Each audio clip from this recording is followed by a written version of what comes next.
in the net. Once you get that, you then spawn off the net, and then you have to come clear here, get the bomb into the circular tunnel in here, once you do that, you spawn in here, and you're going to go back to the bunker, and once you get the bunker, in the net. Pretty simple. Attackers have unlimited lives.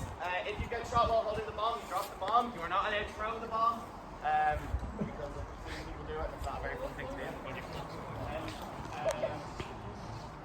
Yeah, attackers will first start spawning off a free